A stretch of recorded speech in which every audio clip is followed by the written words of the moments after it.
So let's see the structure of uterus. तो uterus एक काफ़ी इम्पॉर्टेंट ऑर्गन है फीमेल रिप्रोडक्टिव सिस्टम का, जो एम्ब्रियो को रिसीव करता है फेलोपियन ट्यूब से। एम्ब्रियो को इम्प्लांट करता है यूट्रस, एक मैकेनिकल सपोर्ट देता है, न्यूट्रिशनल सपोर्ट प्रोवाइड करता है एम्ब्रियो को, फिटस को। तो यूट्रस एक काफ़ी ज़्यादा वैस्कुलर स्ट्रक्चर है बेसिकली, और इसमें मल्टीपल लेयर्स वगैरह भी होते हैं। बेसिकली देखा जाए तो यूट्रस एक इन्वर्टेड पियर शेप स्ट्रक्चर होता है। देखिए यूट्रस, इसको ओम भी कहते हैं, इसको हिस्टेरा भी कहा जाता है।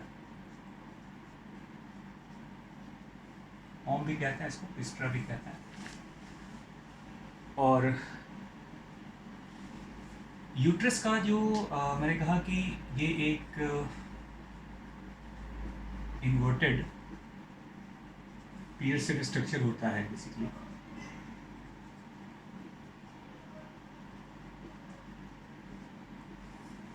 जिसमें नॉर्मली कहते हैं, अगर फीमेल ने कभी प्रेगनेंसी कंसीव ना किया हो, ऐसे फीमेल्स में यूट्रस का जो डायमेंशन है लगभग 7.5 सेंटीमीटर से 8 सेंटीमीटर इसका लेंथ है। लगभग 5 सेंटीमीटर इसका ये वाइड होता है, और 2 से 3 सेंटीमीटर इसका थिकनेस होता है।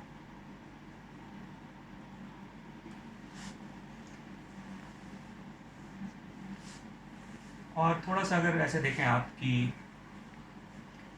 प्रेगनेंसी के समय ये साइज़ इंक्रीज़ कर जाता है, मल्टीपल टाइम इंक्रीज़ करता है। फिर ओल्डर एज में ये साइज श्रिंक भी करता है। इवन कहते हैं जो females regularly birth control pills वगैरह यूज़ करती हैं, उनमें भी जो यूट्रस का साइज है वो थोड़ा कम हो जाता है, थोड़ा श्रिंक करता है।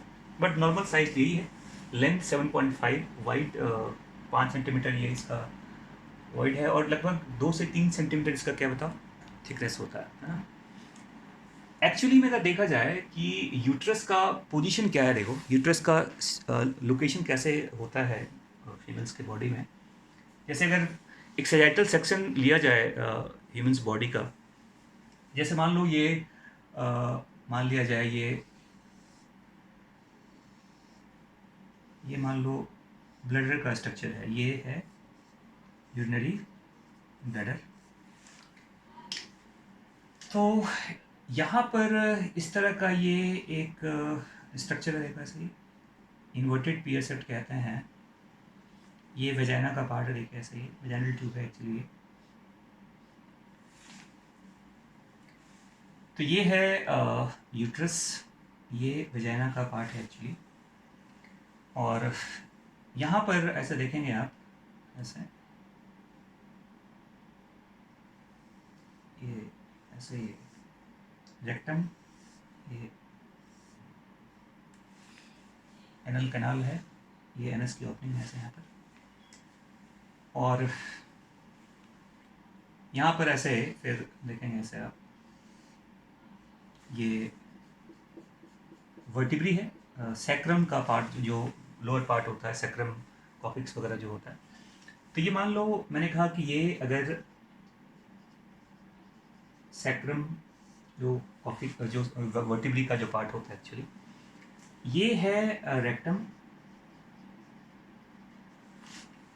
यहाँ पर ये मान लो एनएस का जो ओपनिंग है, ये ब्लैडर है। तो बेसिकली जो यूट्रस का जो स्ट्रक्चर होता है वो बैंड किया हुआ, देखिए आप कह सकते हैं ये बिल्कुल वजाना के साइड से बैंड कर गया एक्चुअली।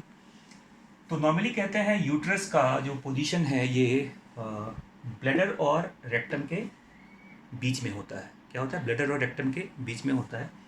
और ऐसी कंडीशन को एंटी फ्लेक्शन कंडीशन कहते हैं। नॉर्मल कंडीशन है, देखो इसको एंटी फ्लेक्शन कंडीशन भी कहते हैं। ये एक तरह का नॉर्मल कंडीशन है किसका, यूट्रस का। बट ऐसा पॉसिबल है, कुछ 20% फीमेल्स में ऐसा देखा गया है कि जैसे मान लो ये है स्ट्रक्चर ऑफ ब्लैडर, ये मान लिया जाए ये यूरिनरी ब्लैडर का स्ट्रक्चर है ऐसे ही, और यहाँ पर ये मान लो जो इसका थोड़ा सा जो ऐसे बैंड कर जाता है एक्चुअली, देखिए यहाँ पर ऐसे।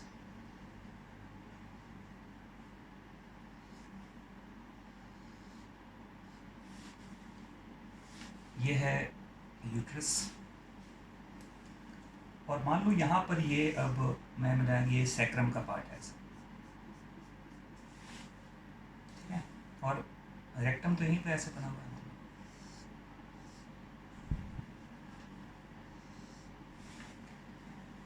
तो देखिए इसमें जो यूट्रस का स्ट्रक्चर है ये थोड़ा बैंड कर गया है टुवर्ड्स सैक्रम, टुवर्ड्स वर्टिब्रे, और ऐसे कंडीशंस को जब नॉर्मल कंडीशन है तो ये तो एंटी फ्लेक्शन वाला केस होता है, जिसमें कहते हैं जो यूट्रस का पार्ट है वो ब्लैडर और रेक्टम के बीच में है।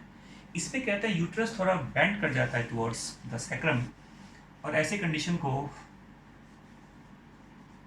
Retro flexion condition of uterus कहा जाता है। क्या कहते हैं इसको? ऐसे कंडीशंस को क्या बोलते हैं? इसे कहा जाता है retro flexion condition of uterus कहा जाता है। ऑल्दो इससे कुछ ज़्यादा फिजियोलॉजी पे फ़र्क तो नहीं पड़ता, बट कुछ क्लिनिकल प्रॉब्लम्स अपेयर हो सकते हैं ड्यूरिंग सेक्सुअल इंटरकोर्स, कुछ एक्सेसिव पेन वगैरह जनरेट होता है फीमेल्स में, बट नॉर्मली रेट्रोफ्लेक्शन कंडीशंस अगर हो भी जाए तो फिजियोलॉजी पे बहुत ज़्यादा फ़र्क नहीं पड़ता। तो जस्ट मैंने बताया कि एक ये कंडीशन है यूट्रस का, यूट्रस कहाँ पर होता है नॉर्मली, तो नॉर्मली यूट्रस का जो पोजीशन है ये ब्लैडर और रेक्टम के बीच में है। ये एक एंटी फ्लेक्शन कंडीशन है। देखिए वजाइना का जो पार्ट है, जो इसका यूट्रस का पार्ट, वो पूरा बैंड कर जाता है ऐसे, देखिए कह सकते हैं 90 डिग्री एंगल पे ये यूट्रस का पार्ट मूव किया हुआ है ऐसे, and this is the part of anti flexion. और ये कैसे देख रहे हैं इस स्ट्रक्चर को आप? जैसे अगर ये बॉडी पार्ट है ऐसे, तो आप एक सेजाइटल सेक्शन देख रहे हैं ऐसा, बॉडी को हमने ऐसे कट किया बीचों बीच, तो बॉडी के बीचों बीच जब कट करेंगे आप तो एक सेक्शन बनेगा, उस सेक्शन में ये व्यू नज़र आता है, ठीक है।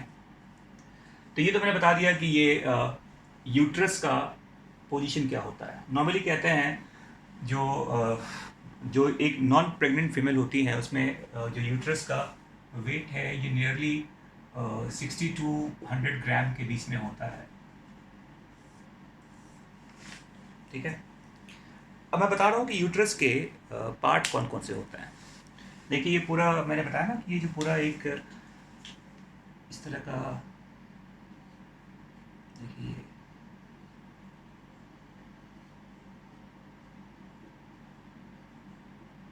देखिए पूरा यूट्राइन वॉल है एक्चुअली, यूट्राइन कैविटी है ये। अब देखो यहाँ पर यूट्रस का स्ट्रक्चर कैसा होता है, इसमें कौन कौन से पार्ट्स होते हैं एक्चुअली।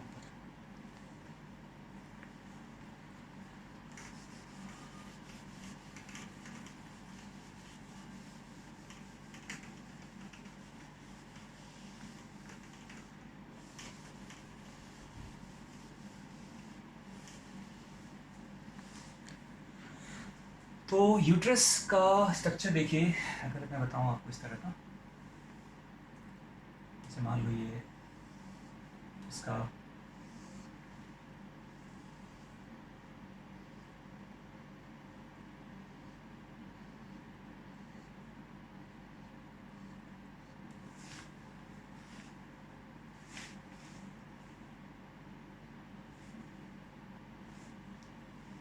ये ओपन हो रहा है कहाँ पर, वजाइना वाले पार्ट।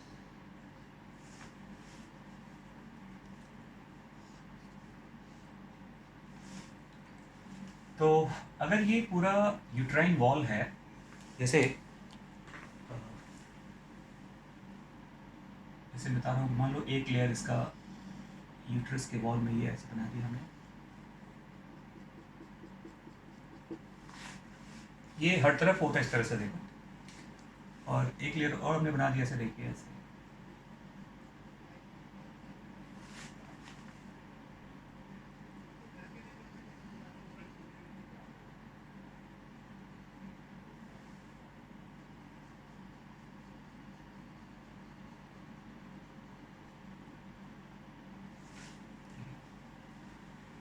और बीच में ये एक मस्कुलर लेयर है यूट्रस के वॉल में।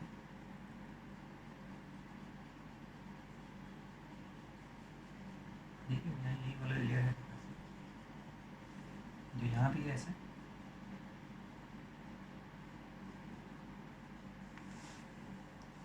ठीक है। और मैंने बताया था आपको कि इसके बाहर जो एक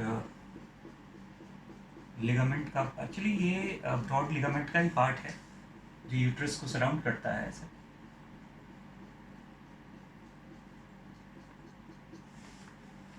ये चारों तरफ ऐसे।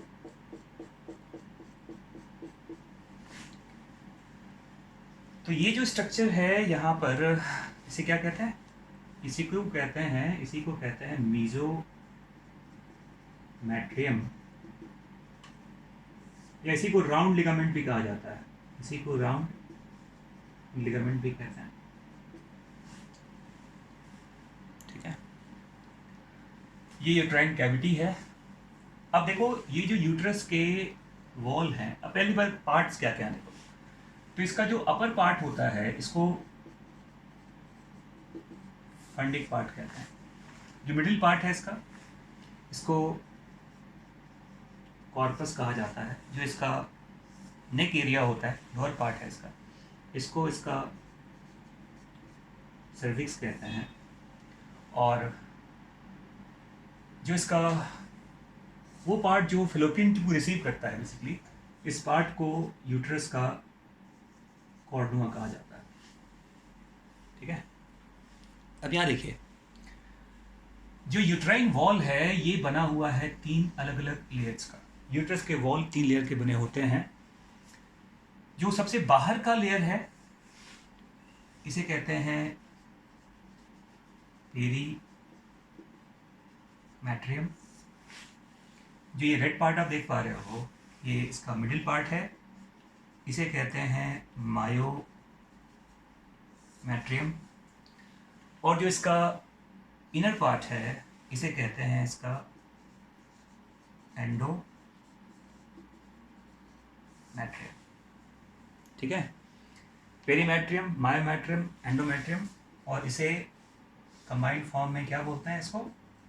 इसे कहा जाता है यूट्राइन वॉल। अब क्वेश्चन यहाँ पर ये है कि मायोमेट्रियम तो एक मस्कुलर पार्ट होता है, मस्कुलर लाइनिंग है। ये तो स्मूथ मसल है जिसके कॉन्ट्रैक्शन काफ़ी ज़रूरी होते हैं at the time of parturition. Birth के समय इसमें काफ़ी तेज कॉन्ट्रैक्शन आता है। जो इसका एंडोमेट्रियम का पार्ट है, देखो एंडोमेट्रियम का जो पार्ट होता है, बेसिकली अगर आप देखें तो एंडोमेट्रियम जो देख पा रहे हैं आप, ये एंडोमेट्रियम जो लाइनिंग है ये एक एपिथेलियल लाइनिंग होता है। इसको म्यूकस लाइनिंग भी कहते हैं, म्यूकोसल लाइनिंग कहते हैं इसका। इसमें ग्लैंड्स भी होते हैं। तो एक ग्लैंडुलर लेयर है एक्चुअली ये, जो इसका एंडोमेट्रियम है। और इसमें 2 तरह का एपिथेलिया पॉसिबल है, याद रखिएगा। जैसे कि जो सर्विक्स का जो लोअर पार्ट है, देखो ये पूरा सर्विक्स है एक्चुअली। सर्विक्स में ऐसे मैंने बताया था कि स्फिंक्टर्स लगे होते हैं ऐसे। ये सर्वाइकल इंटरनल ऑस कहते हैं इसे, इंटरनल ऑस, और इसको एक्सटर्नल ऑस कहा जाता है। और बीच में ये बेसिकली इसको सर्वाइकल कैनाल भी कहते हैं। तो याद रखिएगा कि जो सर्विक्स को नेक ऑफ द यूट्रस भी कहा जाता है। सर्विक्स का जो लोअर पार्ट है एक्चुअली, है ना, सर्विक्स का जो लोअर पार्ट होता है वहाँ पर आपको मिलेगा क्या, that contains lower part of the cervix contains stratified squamous epithelia, और इसके लोअर पार्ट में ग्लैंडुलर एक्टिविटी भी बहुत ज़्यादा होता है। म्यूसिन म्यूकस का जो सिक्रीशन है काफ़ी ज़्यादा होता है, मे बी 60 to 100 ml तक पर डे ये सिक्रीट करता है सर्वाइकल जो म्यूकस होते हैं। और ये इसका जो थिकनेस है सर्वाइकल म्यूकस का, ये time to time during menstrual cycle ये चेंज भी होता है। तो सर्विक्स का जो लोअर हिस्सा होता है, जो लोअर पार्ट होता है, वो काफ़ी ज़्यादा एक सिक्रेटरी एक्टिविटी वहाँ पर होता रहता है। और इसका जो रिमेनिंग पार्ट है, इस पार्ट को छोड़ दिया जाएगा तो रिमेनिंग पार्ट जो होता है एंडोमेट्रियम का, उसकी जो लाइनिंग है वो सिंपल कॉलुमनर एपिथेलियम कहते हैं इसको, सिंपल कॉलुमनर एपिथेलिया का पार्ट है, जो इसका बचा हुआ जो पार्ट है। मैंने कहा कि केवल सर्विक्स के लोअर पार्ट में एक स्ट्रेटिफाइड स्क्वामस एपिथेलिया का पार्ट है। रिमेनिंग पार्ट जो आप देख रहे हैं इसमें ये स्ट्रेटिफाइड नहीं होता, ये सिंपल कॉलुमनर एपिथेलिया होता है, जिसमें ग्लैंडुलर एक्टिविटी काफ़ी ज़्यादा है, और प्रेगनेंसी के टाइम पर ये एक्टिविटी और ज़्यादा इंक्रीज़ कर जाता है। ठीक है, और देखो ओवरऑल देखा जाएगा तो ये भी याद रखिएगा कि एंडोमेट्रियम जो होता है, एंडोमेट्रियम जो इसका इनर मोस्ट लेयर है एंडोमेट्रियम, इसमें बेसिकली दो लेयर बनते हैं। एक को कहते हैं stratum, one is called stratum,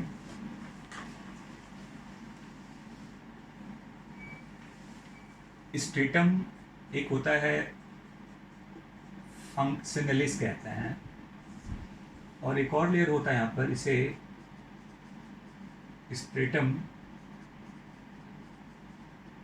बेसिलिस कहा जाता है। दो लेयर है, अगर आप देखेंगे तो जो यूट्राइन कैविटी की तरफ है ये स्ट्रेटम फंक्शनलिस का पार्ट होता है, जो रेगुलर लेवल पे ये लेयर बनते हैं, टूटते हैं ड्यूरिंग मेंस्ट्रुअल साइकिल, और जो इनर पार्ट है वो स्ट्रेटम बेसिलिस का होता है। तो फंक्शनलिस का जो पार्ट है वो टुवर्ड्स यूट्राइन कैविटी है, और उसके इनर पार्ट में स्ट्रेटम बेसिलिस कहते हैं, जो हमेशा यूट्रस के पार्ट में प्रेजेंट रहता है।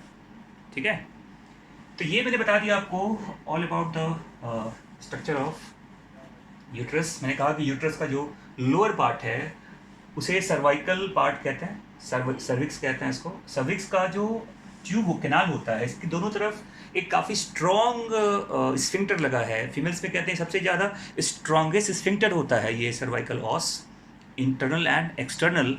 और ये ग्रोइंग, क्योंकि जब प्रेगनेंसी की बात करेंगे तो फिटस यहाँ पे डेवलप हो रहा है। डेवलपमेंट के बाद चाहे वो फिटस का वेट कुछ भी हो जाए, कुछ भी होने का मतलब अगर नॉर्मली 3-4 kg का होता है, अगर 7-8 kg का भी हो जाए तो वेट के कारण वो अपने आप बॉडी से बाहर नहीं आता। उसके लिए पूरा एक कंट्रोल मैकेनिज्म है, जब तक वो इम्पल्स, जब तक वो रिफ्लेक्सेस क्रिएट नहीं होंगे वो फिटस बाहर नहीं आ सकता। तो जो ग्रोइंग वेट है फिटस का, उसको सपोर्ट करने के लिए यहाँ पर ये स्फिंक्टर लगा होता है। और मैंने कहा कि सर्वाइकल म्यूकस एक काफ़ी इंपॉर्टेंट फ्लूइड है, जिसमें ग्लाइकोप्रोटीन्स भी होते हैं, जिसमें वाटर का पार्ट भी होता है, कुछ और भी केमिकल्स होते हैं, कुछ एंजाइम्स वगैरह भी होते हैं, और ओवरऑल उसका 8.5 के आसपास pH रहता है, जो स्पर्म के एंट्री को रिटार्ड भी करता है और कई बार उसको असिस्ट भी करता है। तो at the time of menstrual cycle जो सर्वाइकल म्यूकस का विस्कोसिटी है ये चेंज भी करता है। तो ये था all about the structure of uterus. अब मैं बताऊंगा आपको अगले वीडियो में कि वजाइना क्या है, इसके कौन कौन से लेयर्स होते हैं।